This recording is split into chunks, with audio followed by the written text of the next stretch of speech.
Good morning. Hi, everyone. Welcome. I'm just going to give everyone a second to get connected.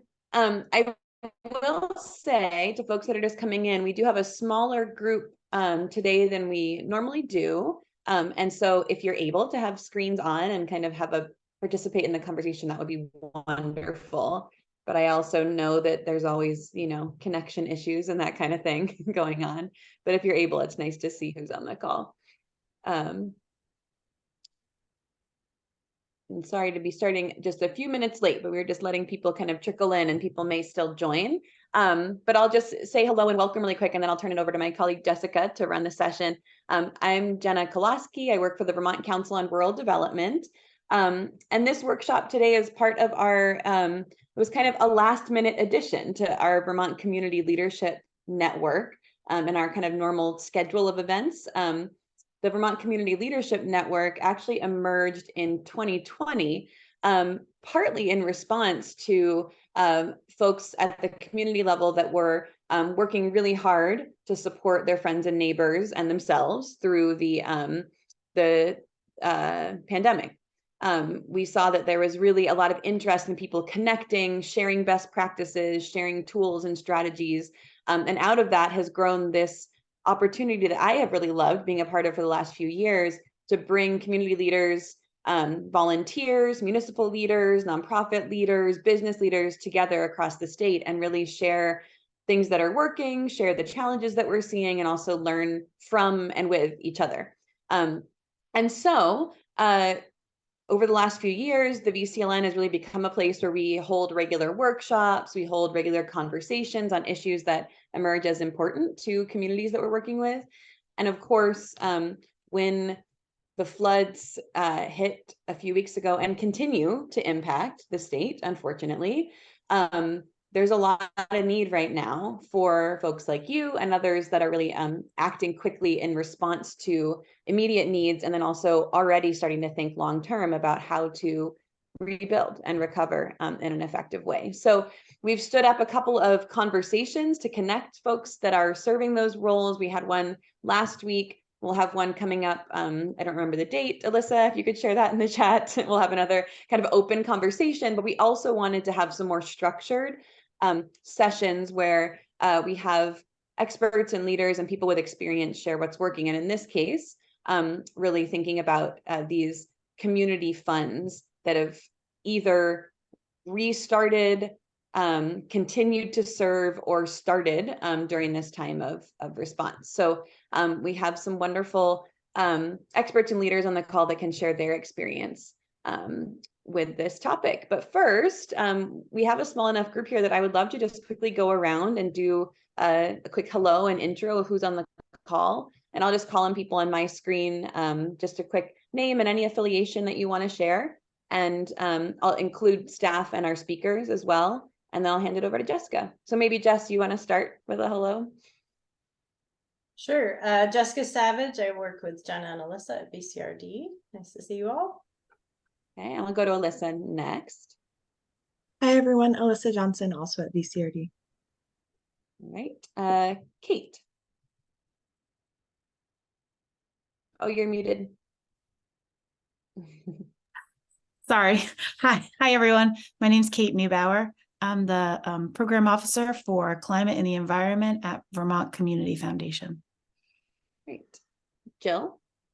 I'm Jill Davies. I'm the president of Woodstock Community Trust and helping the leadership team run a community relief operation called The Hub for the Woodstock area. Excellent. Jonathan?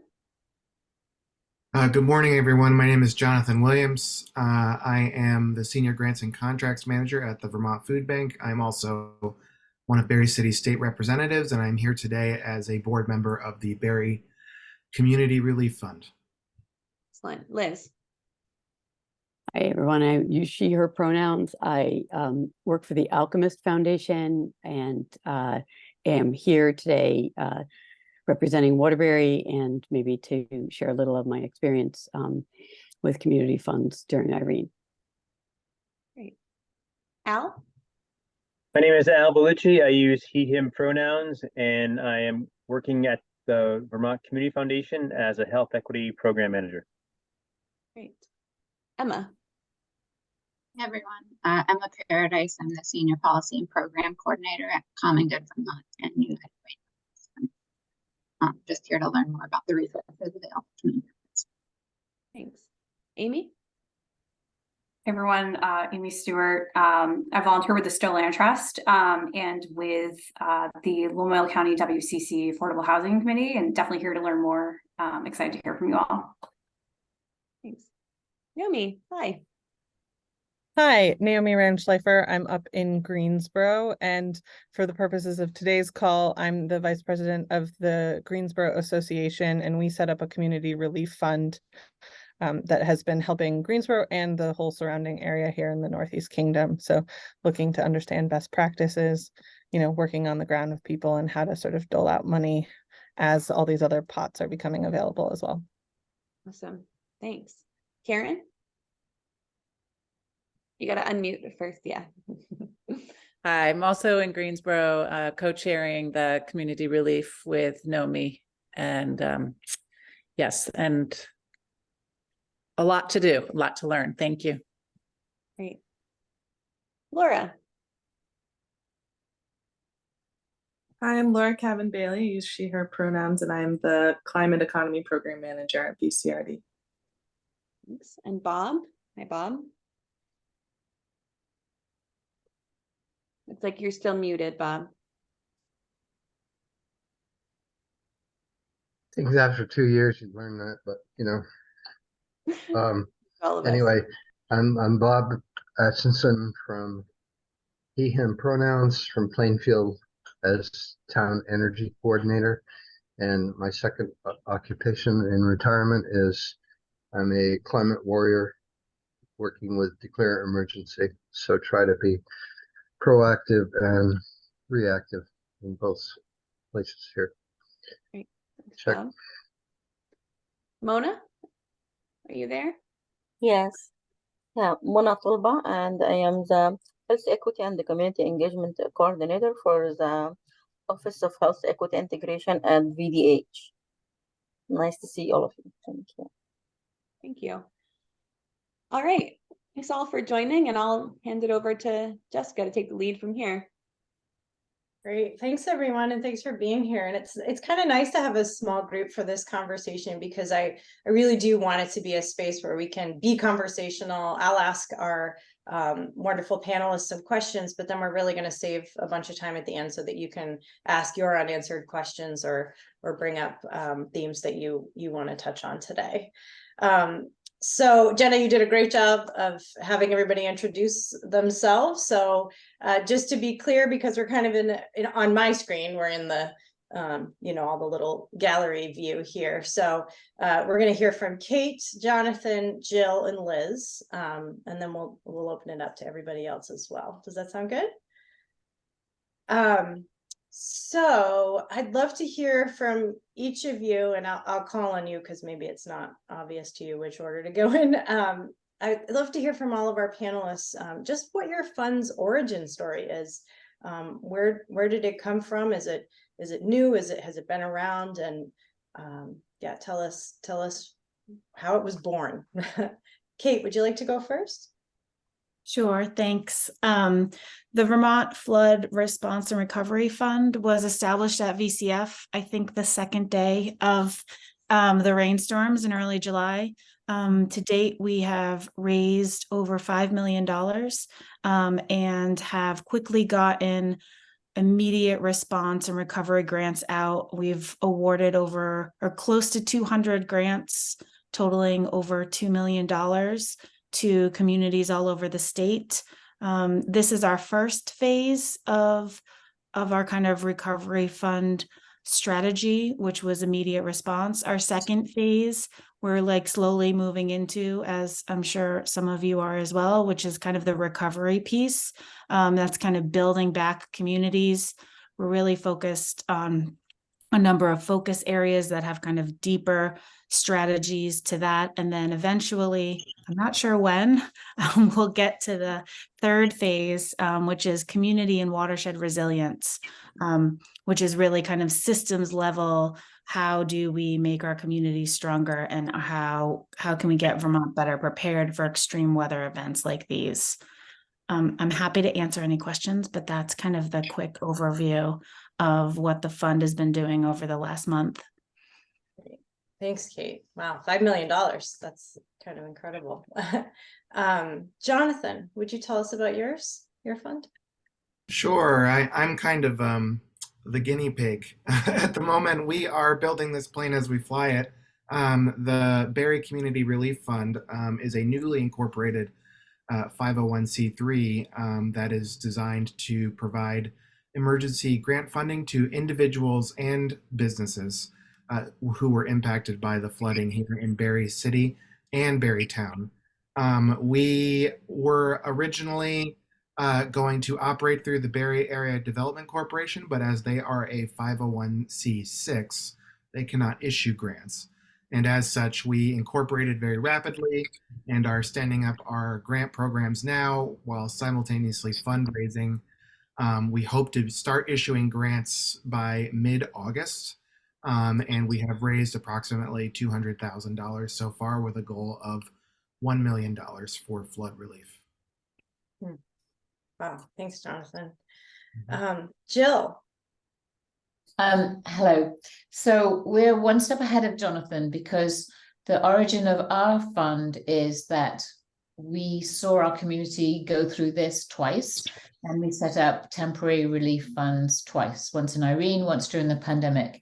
And after the pandemic, we said, as a way, as one of our elements of community resilience, we need this fund to be a permanent structure. So we built it, and we were just in our 7th month of operation when the floods happened. So we got to trial this system called the Hub for 6 months, and then move straight into emergency community crisis stage. So we serve individuals and families.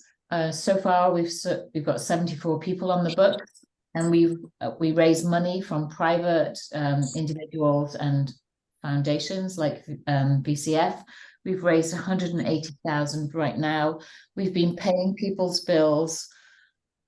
We went into overdrive action on day 2, and we probably paid our first bill on day 3 because it was already set up.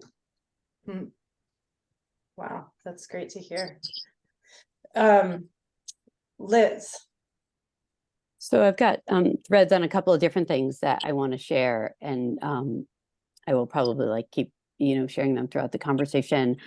In Waterbury right now, we are looking to restart or revamp a project that we did in Irene, which was about providing grants and funding for individuals and businesses to rebuild. That is in its early stages. We just had our first meeting last week. Next meeting is tomorrow night, but we knew right away that we were going to need that. We are lucky enough that we have an existing emergency relief fund in town called the Waterbury Good Neighbor Fund that has been in existence for many years, but really became, kind of the go-to for the day-to-day bill paying, the kind of stuff that Jill's talking about in Irene, after Irene. And then again, during COVID, it's been ongoing, right? It's been, and that is managed by a local minister. It's not a church-based fund, but he is amazing at dealing directly with folks and helping them. It pays bills, it doesn't pay people, right? So it's like, we're going to pay the hotel for your room tonight. We're going to do this, we're going to do that. Peter's really experienced at this and has been doing it a long time. So we had a little bit of luxury in knowing that there's a place that people could go, right? And Peter's, initially, I'm not sure how it is, I haven't checked in with him in a week or two. He was like, I'm planning on kind of $1,000 a person, right, roughly, that we'll be putting out per household or what have you. We have some very generous donors in town who the first sign of trouble, they give money to the Good Neighborhood Fund. And then I believe the Community Foundation may have put some money in there as well. But there is, right, so we are able to help people with the day-to-day, knowing that that's taken care of while we think about this longer-term rebuilding process. Thanks, Liz. Well, I love that we have this kind of spectrum of funds that have existed and new funds at different scales here. And maybe to just continue the thread around the mechanics of this fund, if you could tell us about how you're making decisions about, Liz just touched on it, how are you making decisions about where these funds will go, and how have you, or are you thinking about equity and all the kind of questions that you need to be able to answer as sort of grant makers or funders. Maybe we'll start with Kate, and then we'll go to Jill and then Jonathan. Sure. Our first goal was to get money out as fast as possible. And so I serve on the grants and community impact team. There's 8 members on our team, including Al and myself, a number of other program officers. And we just started calling around, using lessons learned from COVID, knowing where community centers, community action groups, relief funds like the ones mentioned earlier, and just started really trying to assess what was needed and getting small grants out the door as quickly as possible. As we move into the recovery phase, we have 4 focus areas. That's going to be housing and shelter, farms and farmers, small businesses, and health and wellness. And so we'll be doing more like strategic grant making kind of in the second and third phase, while the first phase was really just like get as much money out as possible because people really needed immediate assistance. We're also as a community foundation, we are only allowed to grant awards to nonprofits. So we're in the process of looking to see how we can either partner with other nonprofits to get money to individuals and families, and possibly partner with the state to get money to farms and farmers, and businesses as well. So we have some limitations as a community foundation, but we're really trying to find ways to get the resources to the people who need it the most. Yeah, it sounds like a very proactive process that you're engaged with. Mm-hmm. It's I've been a grant maker for a while, and this crisis grant making is so different than anything I've ever done. And it was really like all hit, like everyone, like just start calling, start getting things out. We would meet like every day looking at different organizations, like, and really try to get like as much money out as possible. And it was a really interesting, I learned a lot from the process over the last month. And so I'm thrilled to be able to share what we learned with anybody else who is kind of building the plane as they fly it, so to speak, because that's what we were doing. Yeah. Well, let's dig into that a little more in a minute, but I'd love to hear from Jill and others.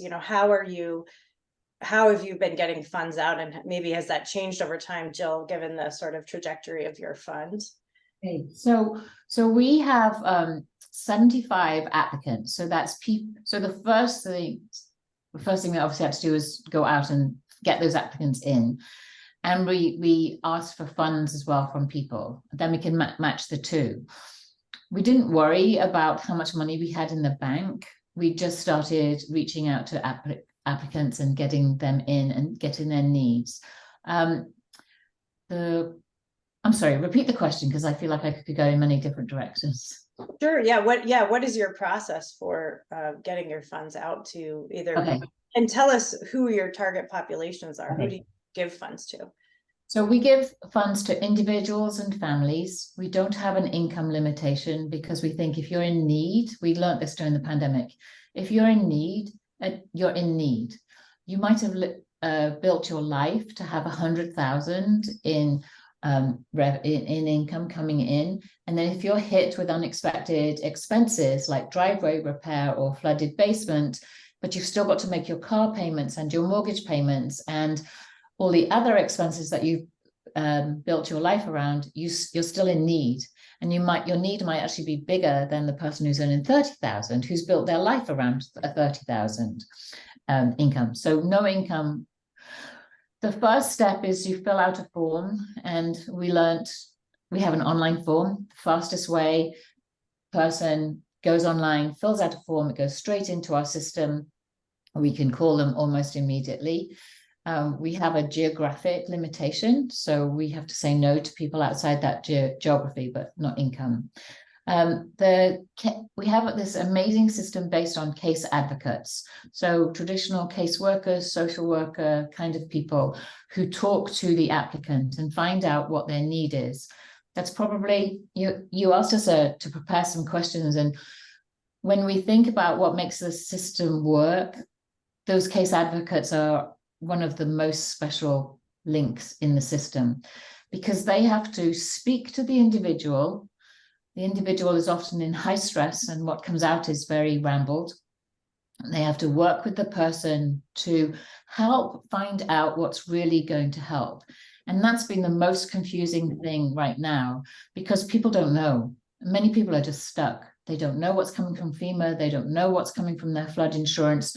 They don't have a quote for this piece of work. They don't know how much this is going to cost. So we've kind of sidestepped all those needs, unless they were very, very well determined. Like somebody came in and said, I need this much money to clear my driveway so I can get to work. So we just paid that contractor's bill. Where people don't know, we try to get money into the family by paying their mortgage or their car payment or their electricity bill, because they can give us that information and we can make that determination. And then we sort of have a limit for the first call of $1,500. So we pay $1,500 worth of bills if the need is there. The case advocate is authorized to do all of that without getting senior leadership involved. So what we've discovered is you get money into the family, and then they can make other decisions. Mm-hmm. If they can't work any of this out, you give them a food card and a gas card, because then at least you're making life easier for them. And that's your first step. And then you keep having calls with them until you really work it out. So Kate talked very nicely in 3 stages. So our emergency phase, number 1 is get some money into the family. That's the $1,500. And what we've done with all of our applicants now is try to divide them into like a severity level. So we about half of our applicants lost wages. Woodstock lost water for 2 weeks. That closed many, many businesses. And then other people lost wages because they couldn't get to work or their business was flooded. So they fit into the category of $1,500. You get that much money into their household budget and they can recover quickly. So that's about half of our people. The other half are much more complicated, and we're still working out how to help them recover. So the help that we've been giving them is getting the $1,500 into their household budgets, and then making sure that they registered with FEMA, being with them when they receive the FEMA denial or limited offer, which it seems to be most these days. And we had one applicant who's been pleased with what they've got.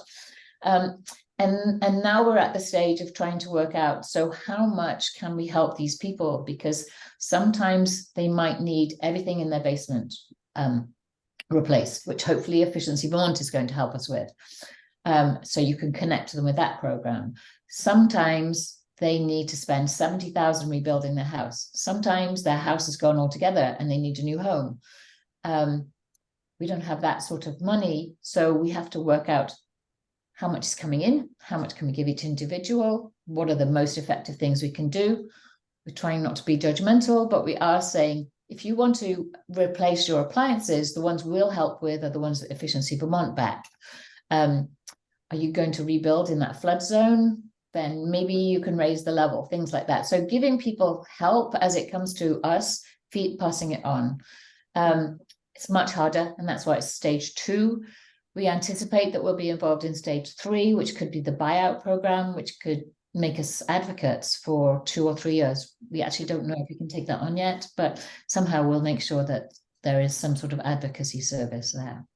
And I did this in Plymouth during Irene. So I have that memory that's driving me, but now I'm part of a bigger area and we may not be able to do the same thing. Yeah, it sounds like a very thoughtful relationship that you build with your applicants. Yes. Yeah, amazing. We still, as a leadership team, we meet every week to try and make these bigger decisions. So we try to give as much authority as we can to case advocates so that they don't have to keep asking for permission. We have a kind of levels. Then there's a supervisor who they can go to when it's more than that $1,500. And then as the cases get bigger, they come to a leadership group. And then the leadership group are also trying to make decisions. So they go down the line and meet people as well. And it's all happening very quickly and it's quite confusing, really. Yeah. Well, it's a confusing time right now, I would say. Jonathan, I'd love to hear what you're thinking as you're sort of building a fund. How are you thinking about dispersing funds? Sure. So my day job is with the food bank, and as some of you may know, the food bank is a grant maker as well as a solicitor of grant funds. We support more than 200 network partner food shelves and meal sites across the state, and as such, through our own DEI journey, we have learned a lot of best practices throughout the pandemic and this current time of increased food costs. And I have tried to take those lessons and apply them in building out this Barre Community Relief Fund effort. So we have basically, we're planning to, and all of this is subject to change, split our goal of $1 million, 70-30 for businesses and individuals. That results in about, that will result in $5,000, up to $5,000 for businesses per application and up to $1,500 for individuals per application, with no restrictions on the number of times an individual household can reapply. We are using Foundance Grant Hub platform to create an online application system through our website. We also plan on having paper applications available throughout the community, and also we're hoping to have volunteers who are able to complete applications for people over the phone if they don't have access to a computer or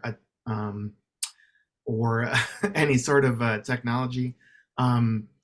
So we're also hoping to have people actually canvassing and meeting with individuals to see if they can get their applications in person for those who might not even have cell phones. The applications are minimal in nature. They are no more than 2 pages long with no character restrictions.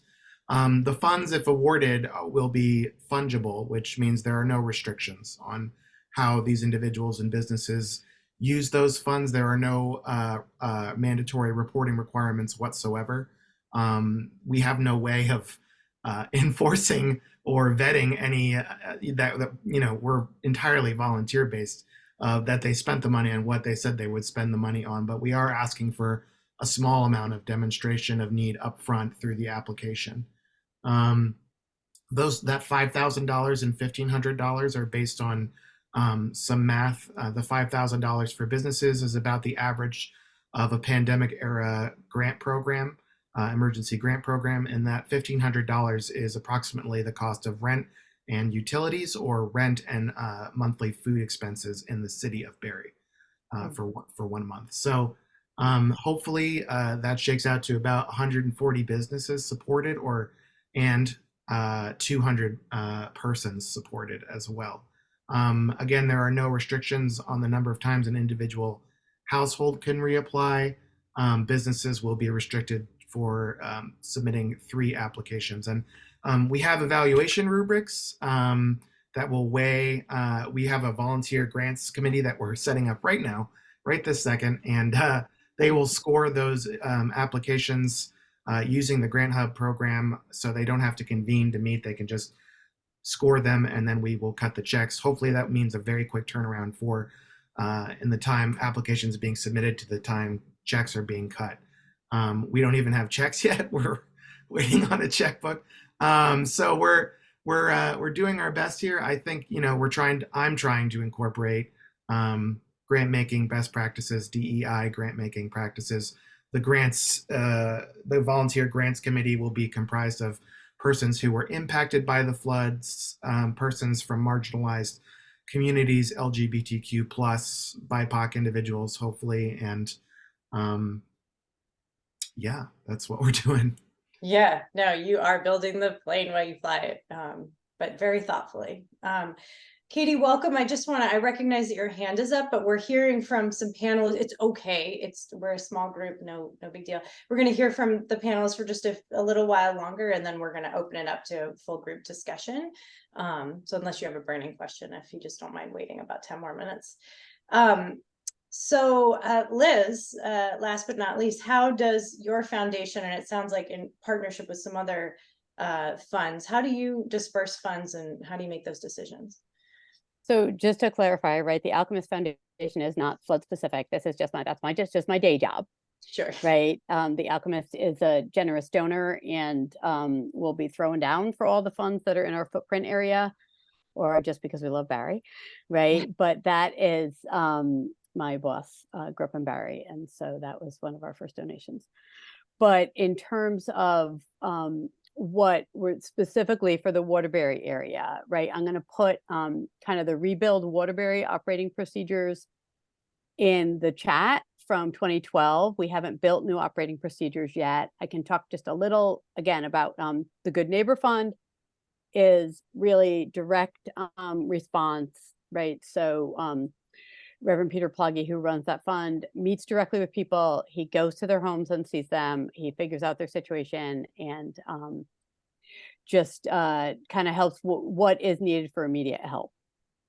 And so during our first couple of weeks of immediate and direct flood response, that where I worked with Alyssa and select board member Danny Kelman, our first goal was to send people over to Peter, right? Like, call the Good Neighbor Fund, you need money right now. I'm really interested, Jill, in hearing more about your case managers. I know Rebuild Waterbury use them, and we're trying to figure out, right, there's a lot of folks who are already, pardon the French, in the shit before the storm came, and now they are just more in the muck, right? And so trying to help address that so people maybe have housing and life situations that are more secure, right? Knowing that we can only kind of get them back to where they were before. But these are the big conversations now, right? How much can we do? How much is needed? We are lucky enough that we had mostly just basement, flooding for most folks, but it is, hundreds of people so that are affected in Waterbury. And so just trying to like chew through, what are we going to be able to do here, right? And again, to Jonathan's point, right, really, really focusing on the equity side. It has been, it's a consistent challenge, right? Like when you have folks who maybe have some resources, who are doing the helping, who don't always think about the folks without resources. And as Jonathan said, you got to go door to door, you got to go get people and say, there is help for you, let us help you. But that is case management, and you have to do a lot of it.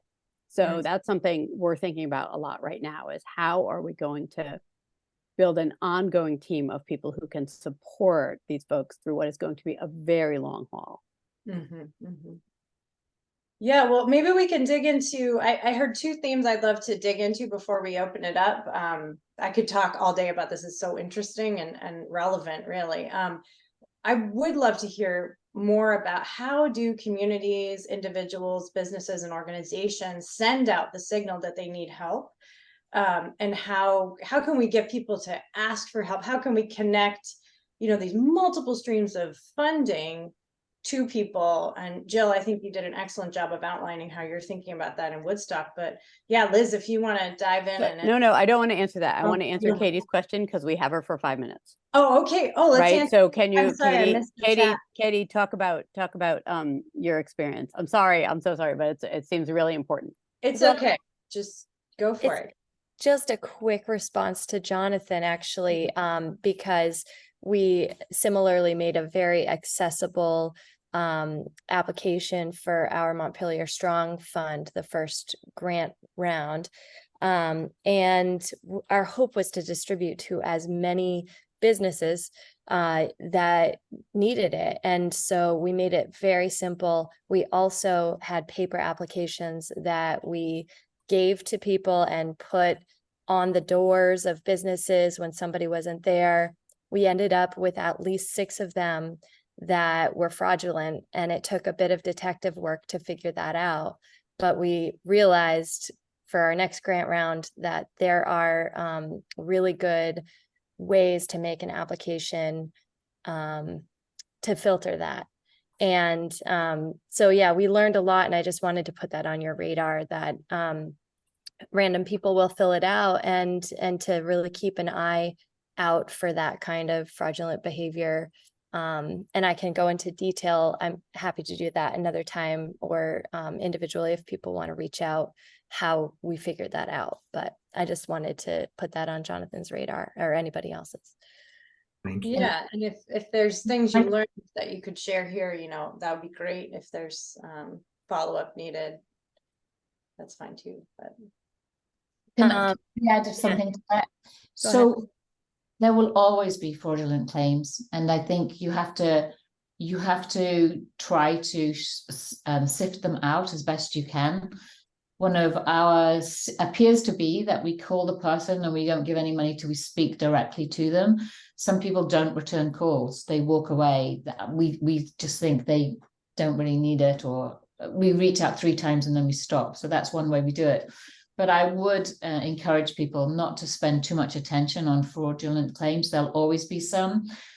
Let's hope they're never more than 5%. Let's put our attention on the 95% who need things and have integrity. Yeah, I appreciate that perspective, Jill. Well, sorry you have to leave in a few minutes, Katie, but welcome to stay. And I do think, that question of like the 95% of people who are really needing assistance right now, how are we getting those signals from communities and individuals, businesses, organizations, and sort of filtering through the noise and getting people to really get the help that they need? Does anybody have any thoughts on that question? Kate, I know you wanted to touch on this a little bit. I'm curious, you said you had some lessons learned from this sort of hard pivot you did over the last month. What seemed to be effective in getting those signals from organizations? What we've learned is that there are some people that are not going to call VCF and ask for help.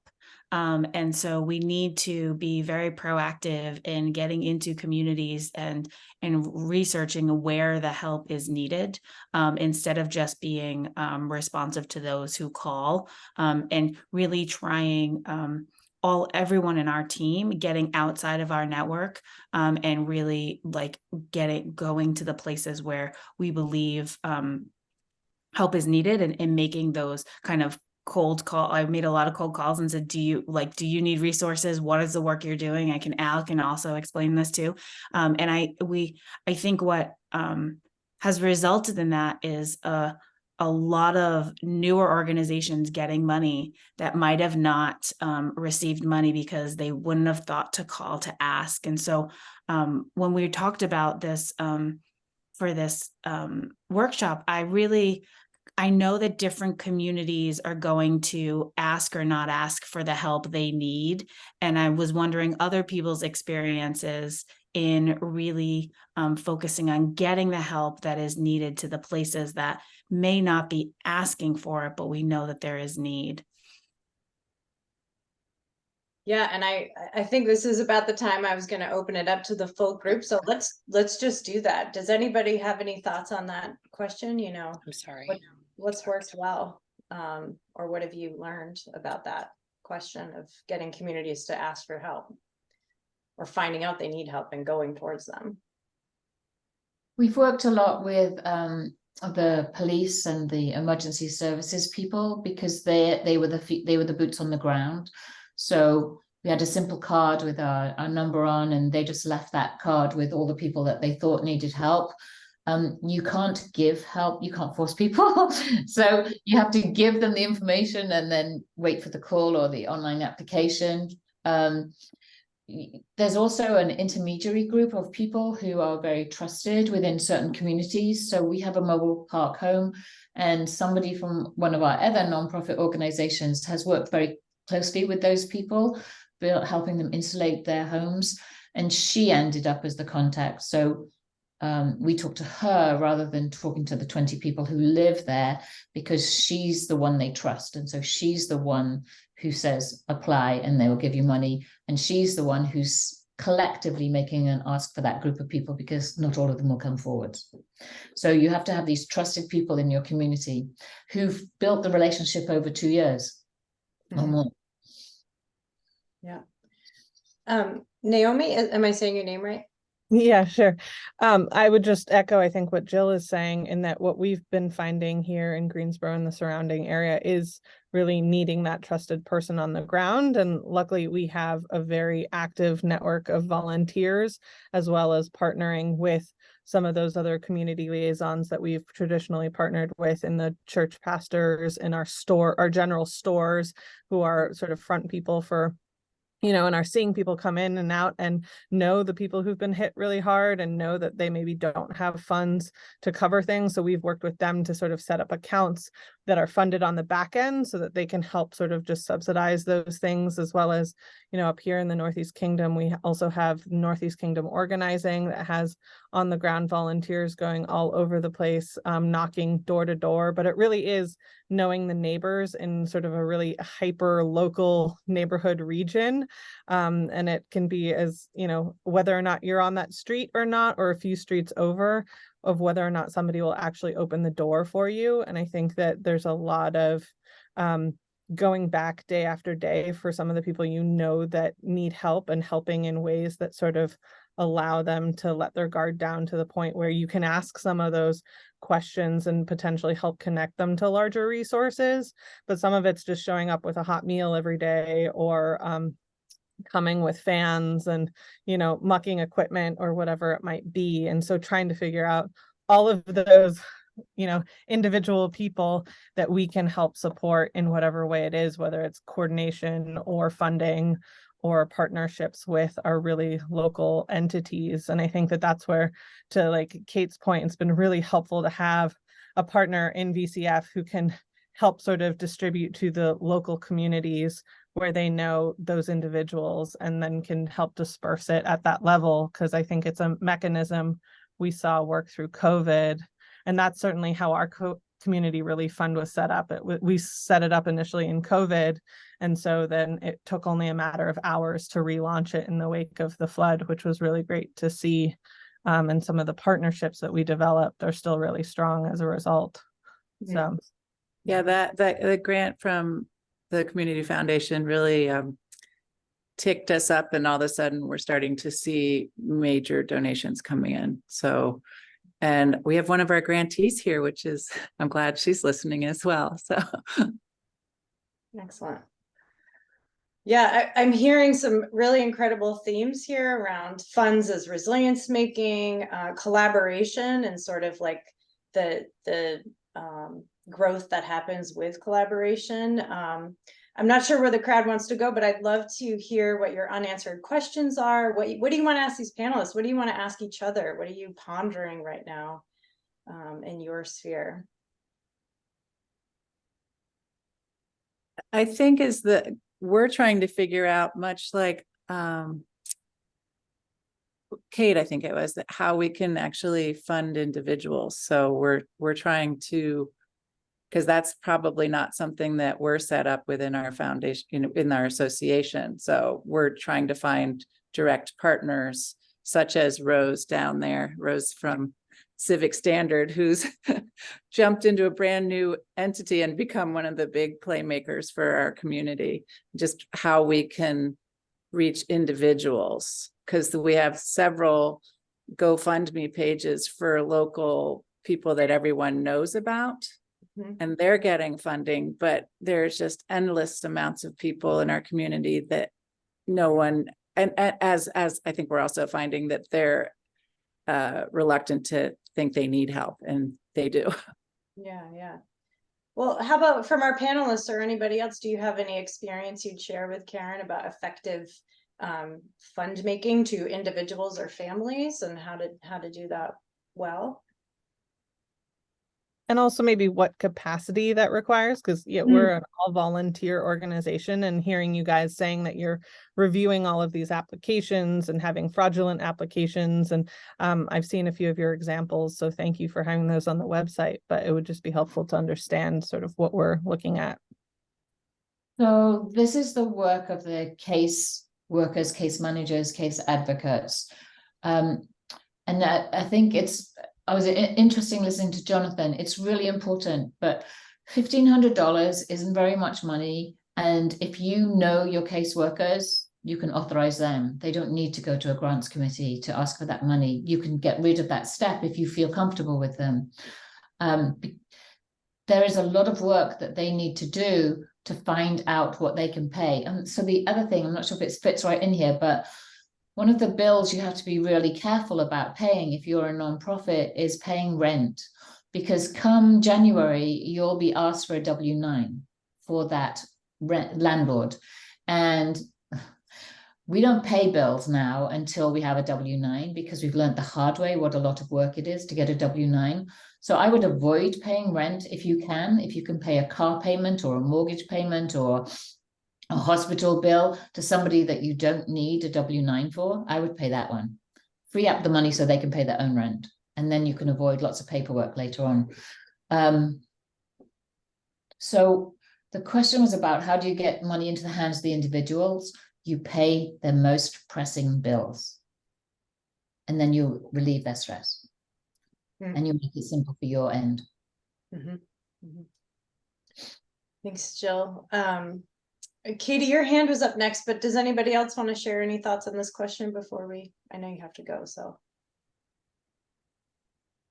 I will say that some of you, Liz shared some documentation. Jill, your team put together a whole guide on how to establish community relief funds that we can share as well. Katie, why don't we turn to your question before you have to go, and then we can always come back to this conversation topic.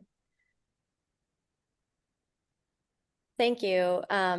Also quickly, if anybody has advice for documenting, like on our application, we want to include economic harm, economic injury, and how best do we ask for documentation or evidence of that is not too laborious to sift through.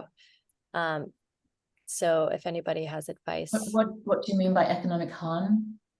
So like if a business has lost customers or lost their revenue because of the disaster, they may have physical damage as well, but they may not have physical damage. They may have just lost all of their revenue for a period of time or much of it due to various reasons.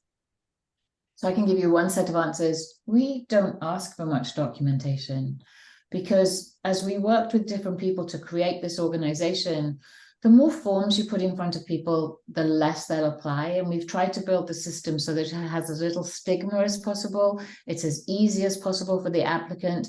And we've tried to make this a 21st century way of doing things. So it comes back to the case advocates again. And we don't deal with businesses. So we're not into those realms of revenue. We're talking very much about personal budgets. What bills can you not pay this month? What bills are outstanding? It's a conversation. And then the evidence you ask for is for the electricity bill because you need the account numbers and things. So you just ask for that. And in the end, what you come down to is trust. So that's what the case advocates have to build. And when you recruit these very, very special volunteer people, they have to know, they have to be able to red flag somebody. And they do. It's the person that doesn't return the phone calls. They can find them, but not much. Don't do many forms. Some people are, they ask for your tax returns and they'll give you $500 in return. Honestly, in this day and age, it's $500 doesn't buy you anything. And if you ask for a paper, then we're not getting the money to the people that need the help. Yeah. So anybody else working with businesses, it sounds like, Katie, maybe it's a question of why would you need that documentation? And if there is a good reason for it, yeah, I appreciate the idea of keeping it simple, but I don't know if anybody's working with businesses or thinking about that space. Liz? Well, a couple things. Jill, you answered the question I had, which is whether you're community advocates or volunteers or not. And I have lots of questions about that, but maybe your operating procedures will answer it. But Katie, I just want really emphasize what Jill is saying. Limit the amount of paperwork and information you need. It is better to know you're, blowing 5 or 10% on stuff that doesn't need it than to put people through hoops. Like the biggest thing that people are going to need, especially on the business front, is thoughtful navigation, right? The SBDC and the RDCs have actually been doing great work in this case. That isn't always the case, but it has been really good this time around.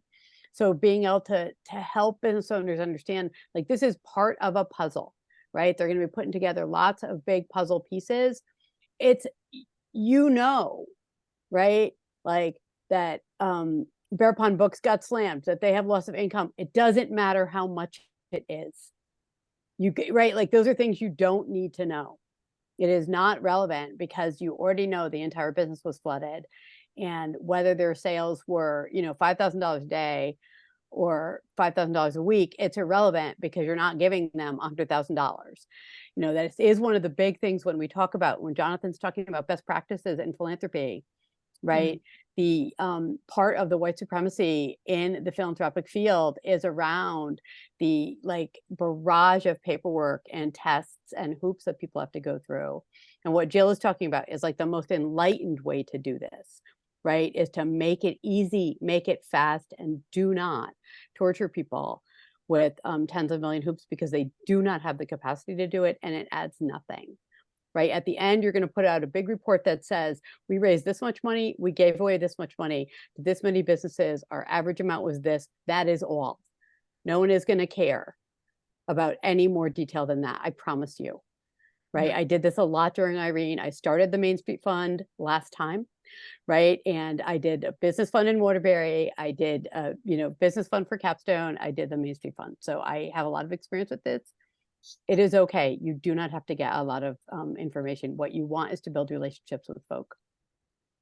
That's so helpful. Thank you so much. It just really helps wrap our mind around that. And just to add to that, I think that's why what VCF are doing is so wonderful. Nobody's trying to set up a state program. They're trying to say, keep it local. Because at the local level, we know what's going on. We know the people. We know who you have to watch out for. If a business name is strange. And that's why we do things so fast. We can do things so fast and that's why we can have the trust level. Yeah. Maybe Liz, if you have, I appreciate everything you've said. If there are resources, I can think of a few sort of best practices in philanthropy space. I bet the panelists could come up with a few. We can share those with folks after. Jill, I have your Woodstock guide. I'm going to make it, if it's okay with you. I don't know if it exists online somewhere, but if you share it, it's a little out of date now, and so we're going to maybe work at updating it, but not till too late for the help that people need now. Yeah, for sure. Well, Liz, you had your hand up. Maybe you got your question answered, and there's a couple of questions in the chat that are pretty specific. Did you get your question answered, Liz? Oh. Sorry, mine was about those community navigators, right? Whether they're volunteer or paid.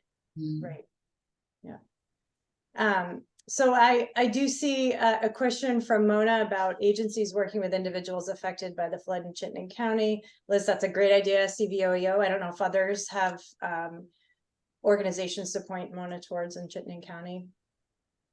And then otherwise, if folks have other questions, I have a bunch I can direct us towards, but I really want this to be your time to ask each other questions. So, Naomi.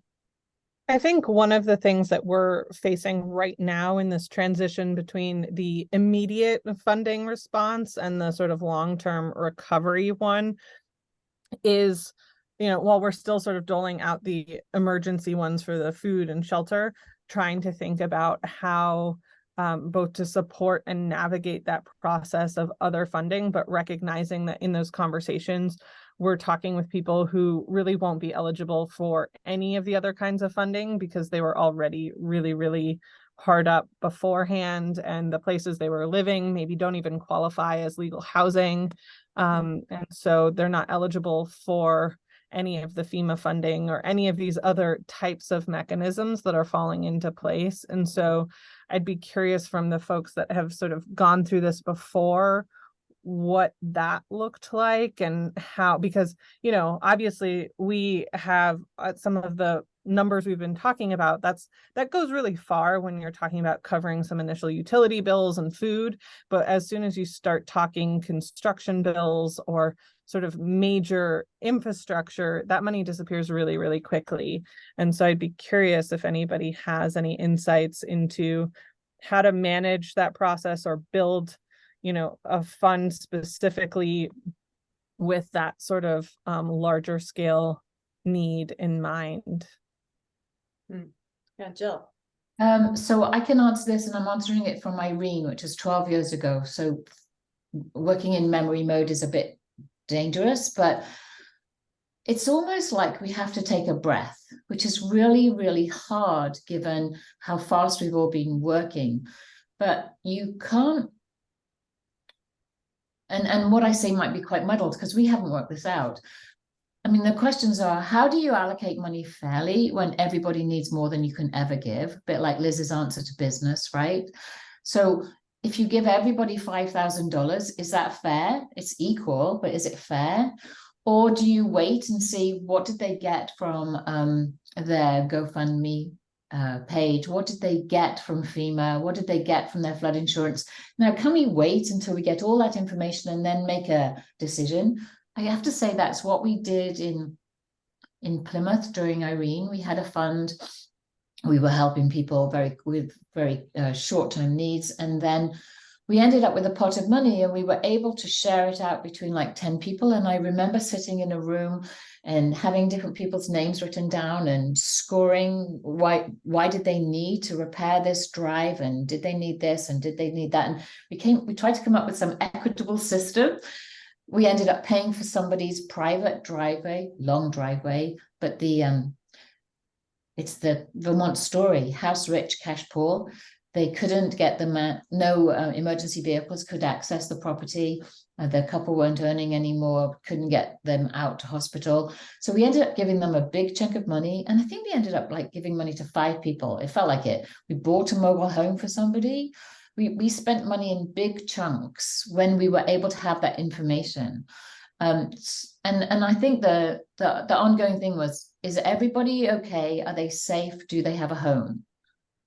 And we were just guided by those principles as to where the money should go.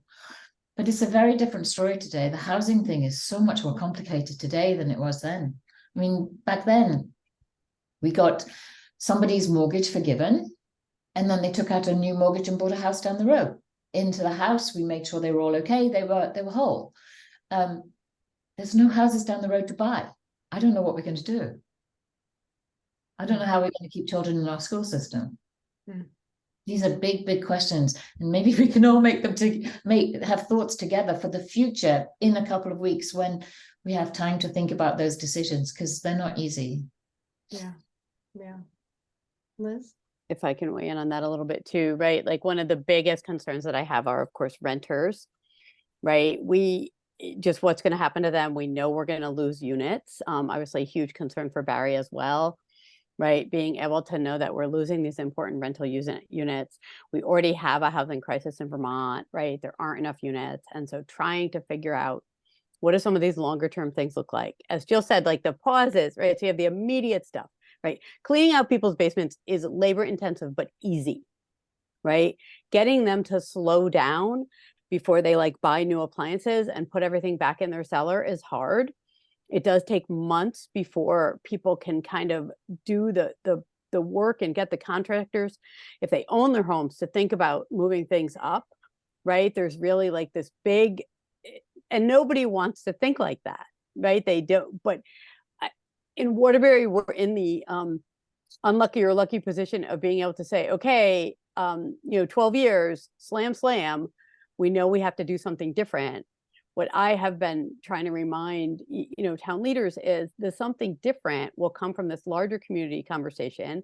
Kate, this is your phase 3, right? Come from this larger conversation about what are the right mitigation strategies for next time. We know it will be less than 10 years next time, right? And when we are within that 10-year window, we're talking about severe recurrent for FEMA, and it is a whole different ballgame with FEMA. Right. And don't get me started. I will bore you to tears. But I'm going to say FEMA is looking at the property and not the owner. So somebody could sell that house and that house is still going to be ineligible for future FEMA compensation, or even that their flood insurance will be through the roof because of what that property has experienced in, Irene and now. And so we're looking, trying to think about whole neighborhoods. How do we keep them? How do we keep them as part of our, Waterbury footprint, right? It's really important when you're talking about, dozens and dozens and dozens of houses. So those are the longer term conversations that nobody's ready to have right now. You just rebuild Waterbury. Their key hires they had a construction manager and a case manager. And they, brought in, they wrapped their hands around probably 70 families and help them through the rebuilding process, right? So the construction manager was the one, getting contractors and all that kind of stuff and helping make sure that people built good plans that would be, maybe more mitigation than they otherwise would have been able to do themselves. But it was also trying to negotiate, helping people navigate all the pieces with fighting their insurance settlement or asking for more money from FEMA. And that takes a really long time. Right. And then we get into, as Jill, you mentioned earlier, the hazard mitigation space. Right. I spoke to a town clerk a couple of weeks ago in another town who was already trying to work on hazard mitigation buyouts. And I was like, this is too fast. It is too fast for homeowners. It's not okay for you to do this. Right. They're not in a mental space to be able to make an informed decision.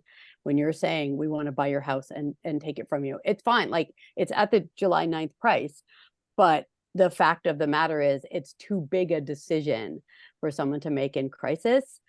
And I know the worry is that the money won't be there, 3 or 4 months from now, right? Hazard mitigation is at 100% right now. We didn't have that in Irene. It's so worth doing it, but you have to walk this fine line between what the homeowner is able to think about, right? Go your whole house, right? And maybe your house is worth 200. You can't buy a house for 200 in Vermont right now. It's really rough. It's really right. And kind of those are these long tangled conversations that it's going to take a lot of community effort and effort from the human services sector to try to hold people through. Right. The key piece I want to go back to is always be thinking of the people with fewer resources, the people who are already in poverty, the people who have mental health needs, the elderly, the disabled, right? People with resources will come and knock on your door and say, I need help. They will get help because they have their shit together, right? But the people who do not, you have to go to them, build the trust, coax them, and be trustworthy. But they need your money and your resources more. And you have to always be thinking about that. Who isn't in the circle that I look to left and right? I need to go find the trusted messengers that people are talking about and get out to them, because if it comes time to make decisions about who needs this more, it is the people who already didn't have resources, and that is a moral imperative, that is really easily forgotten by all of us when we're rushing to help people. The folks who, come to you and they have all their papers organized and everything are really easy to help. And that is just the conflict of this kind of work, the tension all the time. Yeah. I so appreciate that, Liz. Jonathan or Kate, do you want to share any thoughts? Jonathan, I know this is making me think of a lot of what people are experiencing in Barre City around homes and where people are going to live. I don't know if you have any reflections or. Well, certainly Barre's in a tough spot. Barre has a much higher poverty rate than our surrounding communities, about 25% higher poverty rate than our neighboring municipalities as well. We have a much higher percentage of people who rent here rather than own their homes. So our goal is to make these funds available to everyone. And again, that will consist of reaching out to individuals, going door to door. Our real challenge here is we are entirely reliant on volunteers at the moment, including myself and other members of our board, in terms of setting up this fund, in terms of evaluating applications, in terms of having people reach out to folks and assist them with applications. One major concern that I have right now, Barre Area Development Corporation is providing a lot of our administrative support gratis, which is wonderful of them. Past September, we are going to have to figure out an alternative because that is the limits of what they are able to provide to us, whether that be we have paid staff or internships, or that we're reliant on another organization that can handle a lot of fielding a lot of the phone calls, or you know, a lot of the back-end administrative work, like managing the application site and cutting checks, that sort of thing. I think we'll have to cross that bridge when we come to it. But if anyone has any guidance, I welcome it. As you all may know, you know, the food bank went through very much a similar crisis during the pandemic. We found out it's very difficult to rely on volunteers in crisis situations. Some of the most skilled volunteers at the food bank were older adults who definitely should not have been going out of their homes during the pandemic. And we were heavily reliant on them to sort salvaged food and to help us glean and manage Veggie Van Gogh sites. So how do we thread that needle, I guess, is one question that we are facing right now. I think that's a big question for us all. If we're the leaders of these groups, during the somebody asked me yesterday, what's the biggest difference between the pandemic response and this response? And the biggest difference is volunteers. During the pandemic, we didn't take vacations. Lots of us didn't work. The kids were home. They had their routine. We met 3 times a week. I can't even get a team to meet once a week right now, below the leadership. And they all keep saying, I'm sorry, I'm going on vacation. I'm not going to be around. I'm going to be on vacation. I'm sorry, I got to work. It's like, and I couldn't understand what was going on until I realized it's not pandemic anymore. But in answer to your question of who do you pay, who don't you pay, Jonathan, we pay anyone that deals with money. So bookkeepers often have extra capacity. We pay them to just take the system. We pay a person to manage the case advocates part-time, and we pay an intake person so that there's one constant person doing intake, and there's one constant person who can escalate a situation or have prior experience. And then we rely on these volunteers, but we watch them. We do all of our communications team are all volunteers. There's a lot of marketing people around in Vermont who will just take that stuff up and do it. And I wonder if the difference that we now have to do is pacing differently. We can't work at the pandemic pace. We can't keep working at the pace we worked at for the last 4 weeks, because otherwise we're going to turn our volunteers off. But we have really good rights. So it's a huge question of volunteers versus paid staff. And I do think that many foundations, like Vermont Community Foundation, will pay paid staff because they understand the whole volunteer thing. Yeah, that's a little tricky just because we don't know how much we're trying to raise the money right now too. And at this point we're very grateful for the 200,000 that we've raised, but you know, that's always the trick, is like how much is appropriate for indirect or admin costs of those funds raised, and how much needs to get out to the community right now. Yeah, we stressed in our fundraising that every dollar's going out. And so we didn't even send out paper thank you notes. We're going to coordinate it with our year-end letters, feeling that every penny needs to be committed to the community. So it's very tricky because, again, we're all volunteer as well. It's exhausting and daunting, but you know, we're not in a position. We do pay a bookkeeper for our general association, but not directly involved with this. And I would, sorry, go ahead. I was going to say, I would just add too, I mean, we're very lucky in that we as an organization were established a really long time ago, and so have had opportunity to build infrastructure. And even prior to this, you know, our sort of, the organization as a whole is 89 years old. It's only had its 501c3 status, I think, since, I don't know, maybe like 10 or 12 years. I should know this.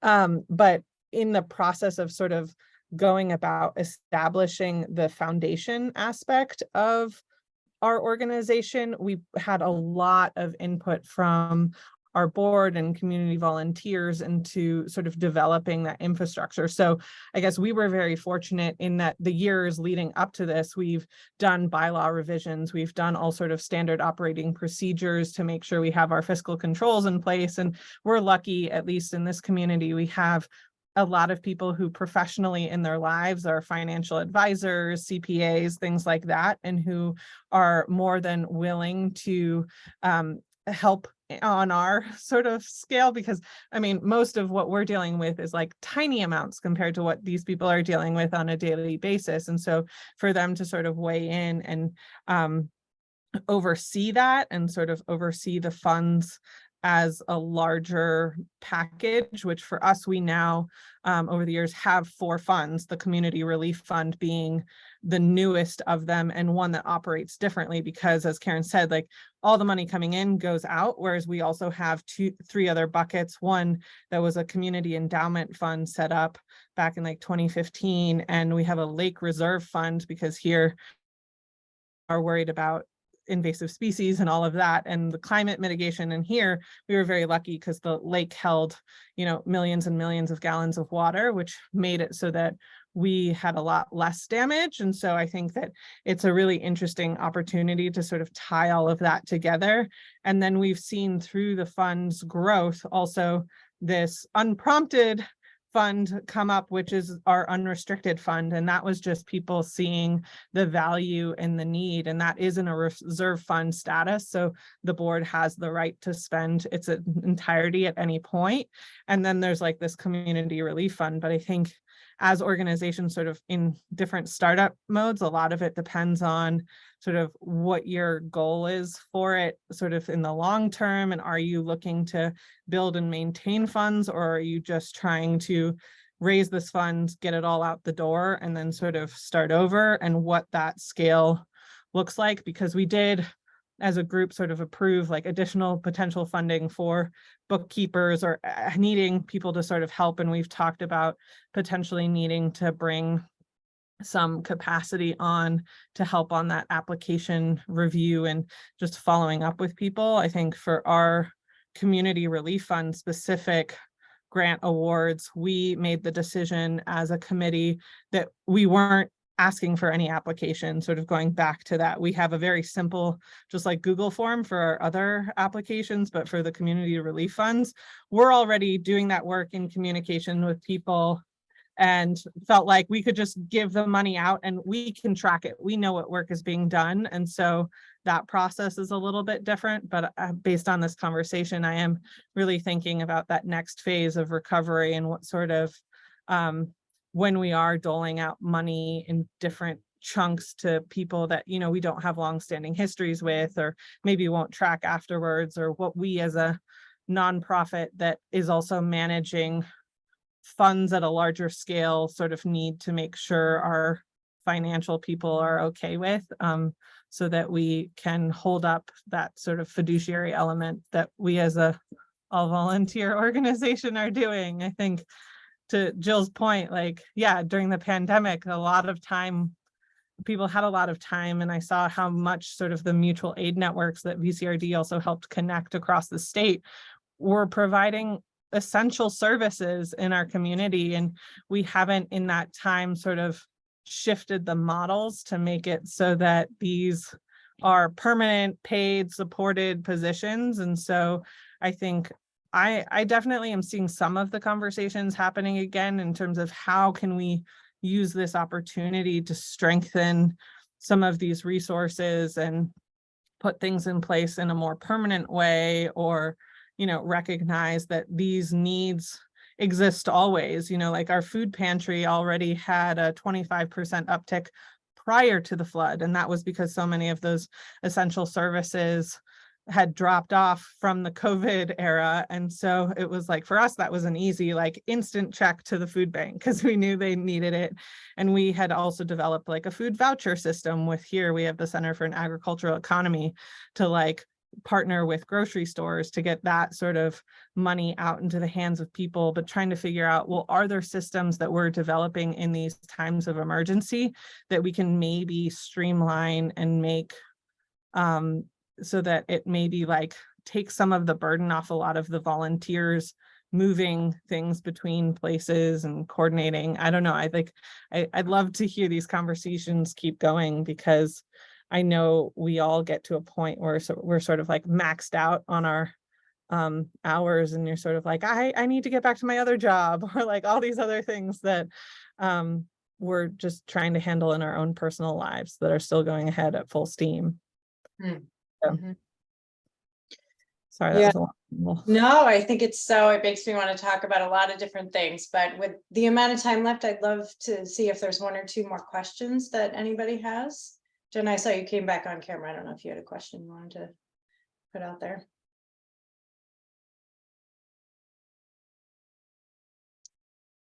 Well, if there isn't a question from the crowd, I'd love to throw sort of a last one out there.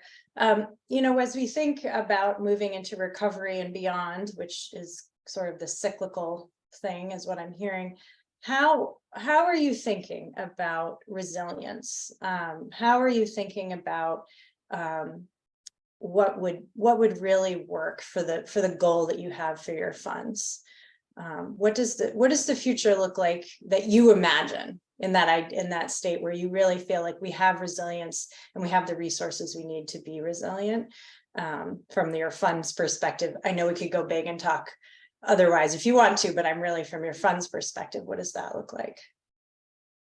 Kate, would you like to talk a little more maybe about that phase 3? Yeah, I mean, what our strategy has been, our method, is that we are learning as we go, right? We are taking the lessons we learned from the kind of immediate grants we made, so that that information flows into our phase 2, which is building back communities. We're trying not to get ahead of ourselves, because I don't know if we know the information we need to really think accurately about what community and watershed resilience means. Obviously, we have kind of an outline, but really the details are going to be informed by our work in the second phase of recovery, which is really kind of focused on that housing and shelter, farms, Main Street vitality, and health and wellness. I think this is going to be, and people have mentioned it in this call, this is going to be a long game. Like, this is long term. This weather event, people are still feeling the impacts from. And so I don't think this is going to be something that we're going to launch into by the end of the year. You know, I think this is going to be an ongoing, I imagine phase 3 is going to be quite a longer phase, because we're going to learn a lot, and we're going to need to do a lot in thinking about resilient communities. Obviously, there's many layers when you think about watershed resilience and community resilience. And as I said, that will be informed of our work coming over the next months. We can't jump to that yet. As I think Liz was saying, there's some decisions that you can't make right now because people aren't in the mindset and they're still dealing with the immediate effects. So VCF is committed to the long-term recovery of this July event. And I will just encourage everyone on this call to never hesitate to get in touch with us, myself, Al, anyone on our team. We are always available to have a discussion with you, answer questions, think through something. We're trying to be as responsive as we can, and help Vermont as a whole move forward after, as they say, the 1 in 100-year storms, which is not what's the case anymore. I don't know if that's helpful, but that's how we're like moving forward. Yes, totally. And I apologize for going off camera for a moment. I got a message about my daughter, all is well, but she got to jump rope in the eye. So thank you for that response. Bob, I see your hand, but I'd love to hear really quickly from, Jonathan, Jill, or Liz. Do you have any final thoughts on that question? I have Go ahead, Jill. Oh, I just had one thought to throw into this that has been guiding us. We saw the hub as part of our resilience. There's another principle that we're trying to follow that I don't want to be lost. I know that there's always a very needy population. And even though we're supposed to be rich Woodstock, they exist here. They're in Bridgewater, Plymouth, even in Woodstock, people who need money, who don't have the finances to just live every day. What we've seen as one of our goals, and perhaps this is how we distribute money, is we're here to stop people falling into the poverty trap. That was our goal all the way through the pandemic. We'd like to think we were quite successful about that. We connect people to state resources, food stamps, and all the other things. So we get people into the state system who don't know how to get there. But sometimes $1,500, $3,000 is enough to get a family through winter by paying one heating bill. And then you've stopped it's like a vortex, isn't it? If you get into this poverty cycle where you're putting everything on credit cards, you're paying interest payments, you can't get out of it. We've just created a huge problem for the state. If we can stop one family ever getting to that point, we've done our local community job. That's how we like to think about what we're doing. And that might help us share money in future. So maybe our role in recovery, we can't help somebody rebuild their whole house, but how many families could we help fix the stuff in the basement so they can go back living normally and then not a tax on our state systems and FEMA? Maybe that's a way to look at things. Thanks, Jill. Jonathan?